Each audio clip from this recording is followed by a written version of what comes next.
I am a follower of Jesus Christ. I have an opinion and I share it with you. I am the salt of the earth. Hello, everyone. Welcome back to the Salt of the Earth podcast.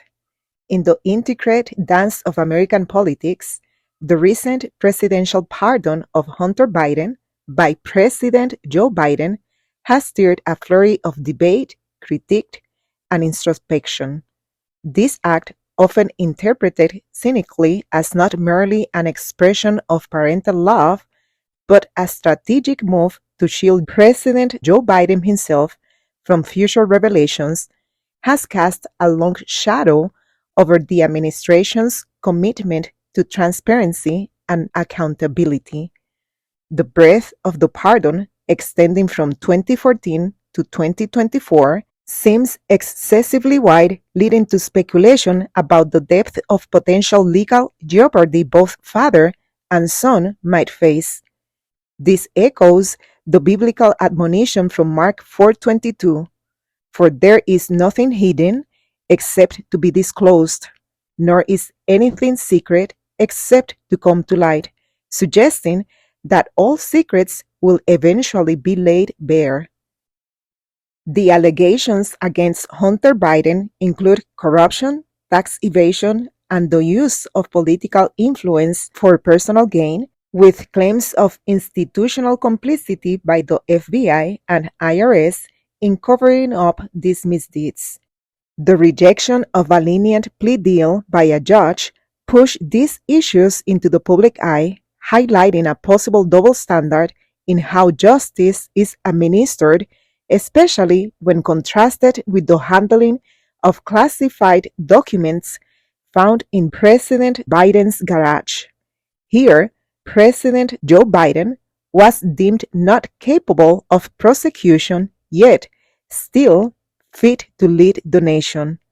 A contradiction underscored by his own words on May 31st, 2024, claiming, "No one is above the law."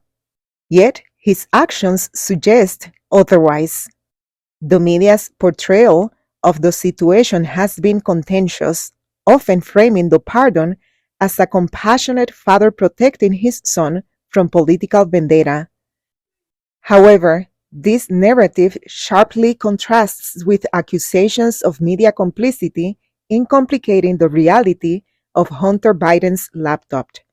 Instances like Leslie Stahl's interview with President Trump on 60 Minutes, aired on October 25, 2020, where she dismissed the laptop's legitimacy despite known facts, exemplified this.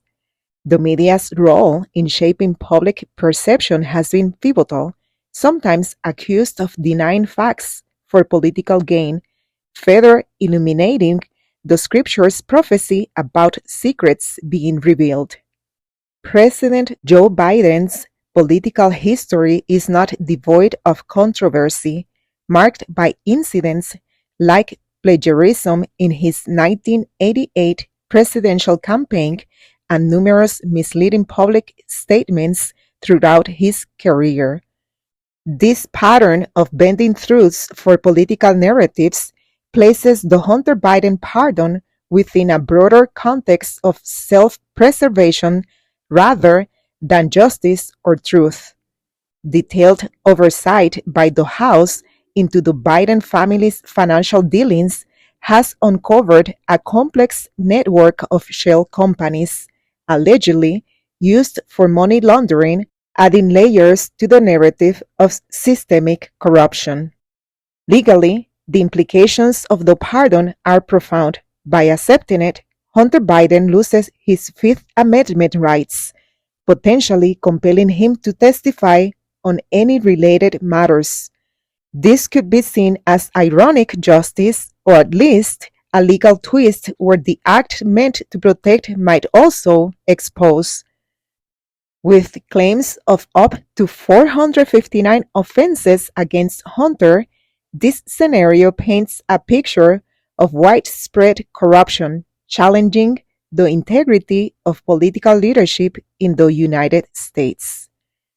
The pardon of Hunter Biden by President Joe Biden, beyond its immediate implications, carries with it a host of dangers and potential consequences for both the individuals involved and the broader American political landscape.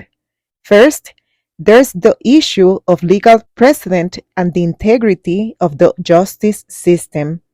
By pardoning his son, President Biden sets a precedent where the rule of law might appear to be applied unevenly, particularly when the president's family is involved. This could lead to a further erosion of public trust in the justice system, suggesting that political power can be used to circumvent legal accountability. Such perceptions undermine the principle that no one is above the law, as famously stated by President Biden himself, creating a dangerous narrative about the fairness and impartiality of legal processes in the United States. From a political standpoint, the pardon might galvanize opposition. Critics, especially from the Republican side, could use this as ammunition to argue about corruption at the highest levels of government, potentially stirring up investigations, congressional hearings, or even impeachment inquiries if further evidence of wrongdoing comes to light. This political fallout could deepen the divisiveness in American politics, with the Biden administration seen as protecting its own at the cost of moral and ethical governance. The loss of Hunter Biden's Fifth Amendment rights due to the pardon introduces another layer of complexity and danger.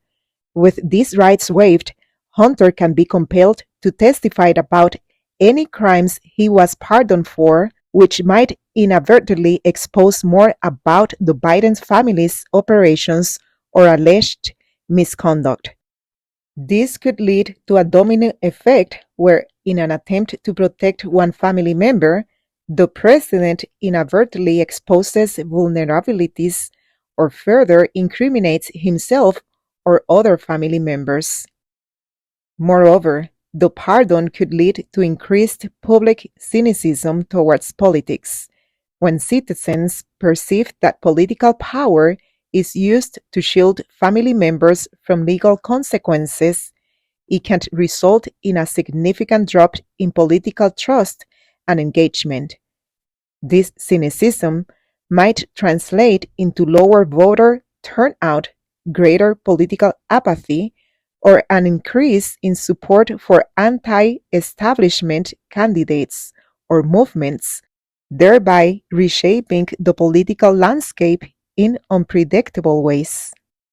Internationally, this act could tarnish America's image as a bastion of democratic values and legal accountability. Allies and adversaries alike might view this as a sign of weakening democratic institutions, potentially affecting U.S. diplomacy, trade agreements, and the nation's standing in international law and human rights discussions. The media's role in this scenario also harbors dangers. If the media fails to critically analyze or continues to downplay the implications of the pardon, it risks further alienating the public, feeding into the narrative of media bias or complicity. Conversely, an aggressive media pursuit of the truth could lead to a chaotic dissemination of information where the line between fact and speculation becomes increasingly blurred, possibly fueling conspiracy theories or misinformation. Finally, there's the personal consequence for President Joe Biden. Even if the immediate legal threats are mitigated by the pardon, the long-term impact on his legacy could be profound. History might judge this move as one of self-interest over the nation's interest, potentially overshadowing his achievements and defining his presidency in the public memory as one marred by familial protectionism rather than leadership. Ultimately, the pardon of Hunter Biden by President Joe Biden, when viewed through the lens of Mark 22, serves as a poignant reminder of the temporary nature of secrecy in the political arena. Quoting the scripture again, "For there is nothing hidden except to be disclosed, nor is anything secret except to come to light," suggests that the full extent of these allegations might yet come to light, challenging both the public's trust in their leaders and institutions and the narratives currently in play. This act is laden with dangers and consequences that extend far beyond the personal sphere, impacting law, politics, public perception, international relations, and media integrity. It beckons a wider discussion on political accountability, the ethics of power, and the media's role in democracy, urging the public to demand transparency and truth. This situation could potentially reshape the political landscape in unforeseen ways, highlighting the need for vigilance and integrity in governance. Be the salt of the earth.